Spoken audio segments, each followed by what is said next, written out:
There's no feeling more intense than starting over. If you deleted your homework the day before it was due, as I have, or if you left your wallet at home and you have to go back after spending an hour in the commute.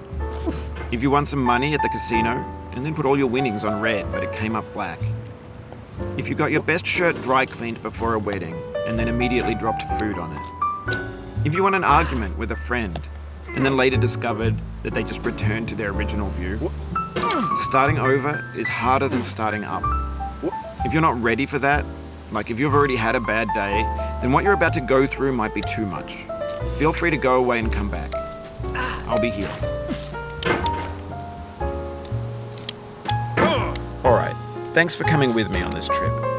I'll understand if you have to take a break at any point. Just find a safe place to stop and quit the game. And don't worry, I'll save your progress, always, even your mistakes. This game is a homage to a free game that came out in 2002, titled Sexy Hiking. The author of that game was Jazuo, a mysterious Czech designer who was known at the time as the father of B games. And B games are rough assemblages of found objects. Designers slap them together very quickly and freely, and they're often too rough and unfriendly to gain much of a following. They're built more for the joy of building them than as polished products. In a certain way, Sexy Hiking is the perfect embodiment of a B game. It's built almost entirely out of found and recycled parts, and it's one of the most unusual and unfriendly games of its time. In it, your task is simply to drag yourself up a mountain with a hammer. And that act of climbing, in the digital world or in real life, has certain essential properties that give the game its flavor. No amount of forward progress is guaranteed. Some cliffs are too sheer or too slippery.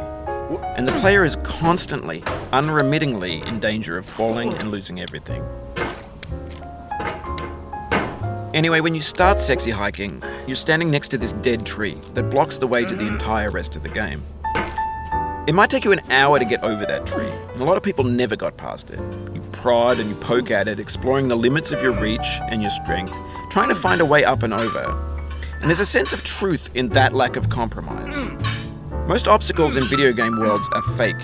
You can be completely confident in your ability to get through them once you have the correct method or the correct equipment or just by spending enough time. In that sense, every pixelated obstacle in Sexy Hiking is real. The obstacles in Sexy Hiking are unyielding, and that makes the game uniquely frustrating. But I'm not sure Jazuo intended to make a frustrating game. The frustration is just essential to the act of climbing, and it's authentic to the process of building a game about climbing. A funny thing happened to me as I was building this mountain. I'd have an idea for a new obstacle, and I'd build it, test it, and it would usually turn out to be unreasonably hard. But I couldn't bring myself to make it easier. It already felt like my inability to get past the new obstacle was my fault as a player rather than as a builder. Imaginary mountains build themselves from our efforts to climb them, and it's our repeated attempts to reach the summit that turns those mountains into something real. When you're building a video game world, you're building with ideas, and that can be like working with quickset cement. You mold your ideas into a certain shape that can be played with, and in the process of playing with them, they begin to harden and set until they're immutable, like rock. And at that point, you can't change the world. Not without breaking it into pieces and starting fresh with new ideas. For years now, people have been predicting that games would soon be made out of prefabricated objects, bought in a store and assembled into a world. And for the most part, that hasn't happened, because the objects in the stores are trash. I don't mean they look bad or that they're badly made, although a lot of them are. I mean they're trash in the way that food becomes trash as soon as you put it in the sink. Things are made to be consumed and used in a certain context, And once the moment is gone, they transform into garbage. In the context of technology, those moments pass by in seconds. Over time, we've poured more and more refuse into this vast digital landfill that we call the internet. It now vastly outnumbers and outweighs the things that are fresh and untainted and unused. When everything around us is cultural trash, trash becomes the new medium, the lingua franca of the digital age. And you can build culture out of trash.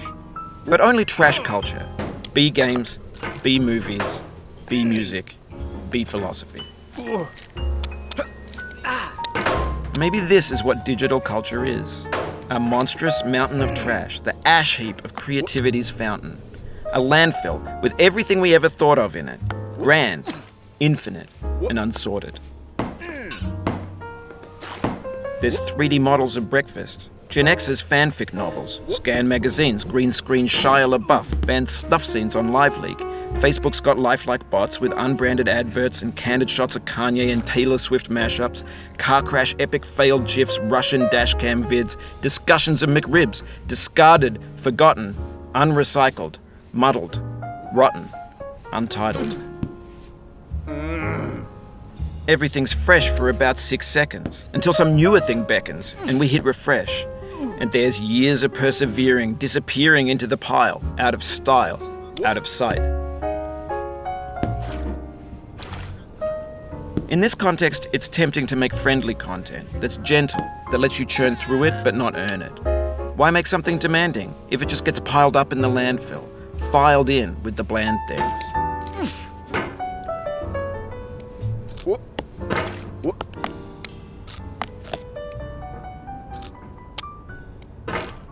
When games were new, they wanted a lot from you. Daunting you, taunting you, resetting and delaying you. Players played stoically. Now everyone's turned off by that. They want to burn through it quickly, a quick fix for the fickle, some tricks for the clicks of the feckless. But that's not you, you're an acrobat. You could swallow a baseball bat.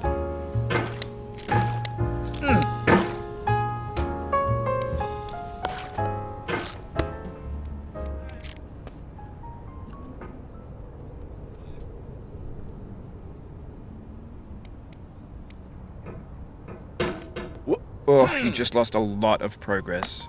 That's a deep frustration, a real punch in the gut.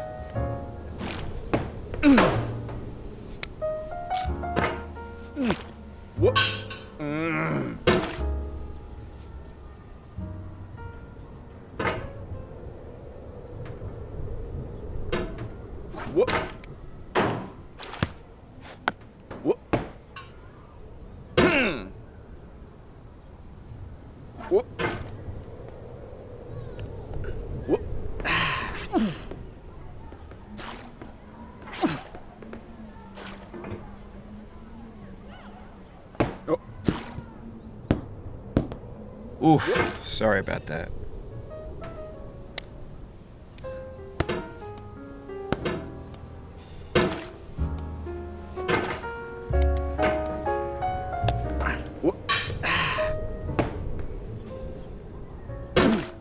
Oh, it happened again.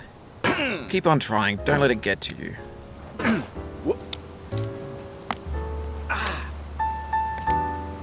This thing that we call failure is not the falling down, but the staying down. Mary Pickford.